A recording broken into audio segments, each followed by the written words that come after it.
You ever get that feeling? Opening your mailbox, half expecting nothing but junk and bills, and instead you find something so out of left field you gotta read it twice just to be sure you're not still dreaming? That was me, standing in the dim hallway of my Denver condo, coffee barely warm in my hand, when I saw this fancy envelope, thick as a wedding invite, gold emblem glinting in the morning light. Vista Crest Peak Association. I damn near laughed. HOA mail in the city? My place up in Chaffee County was the reason I avoided HOA drama in the first place. I paid extra for that. Privilege, no strings, no busybodies, just me, my land, and the forest. But curiosity won, so I cracked it open. Dear Mr. Winton, on behalf of Vista Crest Peak Association, we'd like to lease your beautiful mountain property for our summer jam weekend. 3 days of community fun. Their words, not mine. They'd handle cleaning, said they knew I was rarely there, and implied this was just neighborly cooperation. Signed, Karen Whitmore, President. That name, oh, I'd heard it.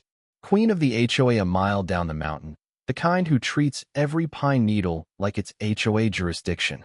Problem is, my land was never under their thumb. Not by a mile. Registered independent, surrounded by national forest, deeded and done long before Vista Crest even broke ground. I shot back a polite, direct email. No, I don't lease, never have, never will. Not your HOA, never was. Attach the deed, just in case. I figured that'd be the end of it, but you know that voice in your head that tells you something's off? Yeah, it nagged at me. People like Karen don't just ask. They act like they've already got a spare key. So I tightened the security, motion cameras, license plate recognition, automatic alerts, all synced up. If a squirrel farted near the back fence, I'd know. Life moved on. Work in Denver kept me busy, stacks of forensic reports, black coffee, city noise. For days later, though, my phone lit up with a call from Paul, neighbor up the ridge, good guy, used to be a fire lookout, the type who could spot smoke from 20 miles out. Hey, you throwing a party up here? My heart dropped. Paul, what party? He hesitated. You got about 100 people here. Buses. DJ booth. Looks like a damn festival. Before he even finished, I'd already pulled up my security feed.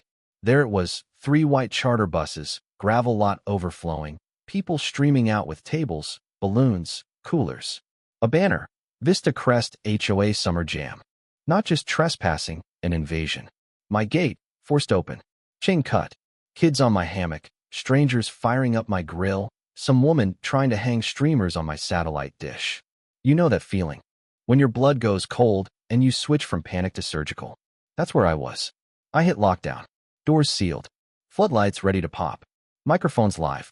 Cameras tracking every face, every plate, every move. I called the county sheriff, kept it calm, laid out the facts. Private land, live video, not an accident. By the time deputies rolled up, the party was in full swing. Brisket on my patio table, some joker yelling from the roof for summit shots. TikTokers filming by the pool. Part of me almost admired the gall, but mostly, I just felt this slow burn. Because all of it, every beer cracked, every snow cone handed out, was evidence. The deputies showed up, quiet at first, just taking it all in. The party folks barely noticed. Karen, of course, swept in like she was hosting the Oscars. Sunglasses, phone out. That sweet voice she saves for getting her way. What's the issue, officers? She purred. The deputy didn't blink. This is an HOA. Land. You're trespassing. Karen scoffed, tried to rally the crowd, but cracks were showing. She spun some nonsense about community tradition, about me never being there, how the house was always part of the neighborhood's spirit. I spoke up, had the deputy put me on speaker, laid it out. Footage of the chain being cut, locks bypassed, codes forced. That got everyone's attention. A hush rippled through the crowd. That's when the twist landed. A guy in khakis, clipboard in hand, blurted, "Wait, you said he gave us permission."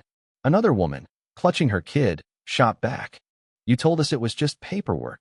Karen went pale, tried to shift blame, but the mood had turned. Folks realized they'd been duped. Some started filming, others hustled their kids out. Deputies began moving people out, writing names, and one even found my busted chain at the gate, swinging like a broken promise. Later, Karen sent an email, sterile, passive-aggressive, offering to pay for cleaning services and minor wear and tear. As if the whole thing was just a scuffed floor, not criminal trespass. I called my lawyer. Filed suit, civil and criminal. But that was just the start. While prepping evidence, my attorney dug up a community use agreement the HOA claimed I'd signed back in 2018. I hadn't. Metadata didn't lie. File created 11 days before the party by K. Whitmore_exec. Signature? Lifted from a building permit I'd posted online years ago. Forgery, plain as day. Then the bus company called. Subpoenaed records showed the buses had been reserved in my name, using a Gmail one letter off from mine, payment straight from the HOA account.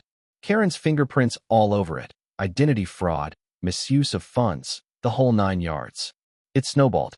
The HOA's own board started to panic. One of them, Greg, called me, nervous as a cat. Gave me a thumb drive, internal chats, emails. Karen had told them, "We'll call it community expansion. No one reads land use policy. If we act like it's always been ours, it will be that. And he's in Denver. He won't even know. You know what I mean?" She thought she could just gaslight reality. Turns out, reality bites back. County investigators got involved. Audit teams poured over HOA spending, catering, sound gear, even a payment to Karen's niece for consulting. Board members started jumping ship, some resigning, others turning over damning emails. Karen, predictably, retaliated. Sent violation notices to board members who wouldn't back her up. But the cracks widened. Even her vice president wrote to the prosecutor, admitting Karen had faked votes, rushed expenses, manipulated everything. And then came the nail in the coffin, a TikTok video from the party. Poolside, Karen's voice clear in the background. He'll never even know.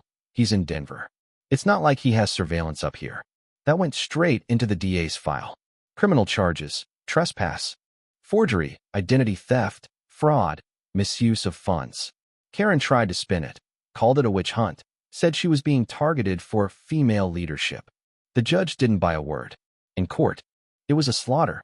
My lawyer walked through every document, every video, every fake contract. Witnesses lined up, board members, caterers, even the HOA's insurance carrier, who quickly dropped coverage when they saw the mess. The HOA cut Karen loose, unanimous vote, gone in a day. Then they offered me a settlement, big enough to pay for a new fence, a year of therapy, and maybe a vacation. Someplace HOA free. I took it. Karen? She got probation, a 10-year ban from any board or committee, and a one-way ticket out of Colorado. Rumor is she tried to join another HOA in Arizona and got turned down after a quick Google. Last I heard, the new HOA president actually sent me a survey. Wanted to know how I felt about neighborly engagement. I checked do not engage and mailed it back. These days, I sit on my back deck, drink in hand, wind in the pines, and let the silence settle. Every now and then, I look at that new steel gate and the sign I had made. This is not your party. This is private property. Try again, bring your lawyer. So let's settle this. Was I right to dig in, or should I have let it slide for the community? Where's the line between being a good neighbor and standing your ground? Drop your thoughts below. Justice or just another HOA mess? I want to hear where you land.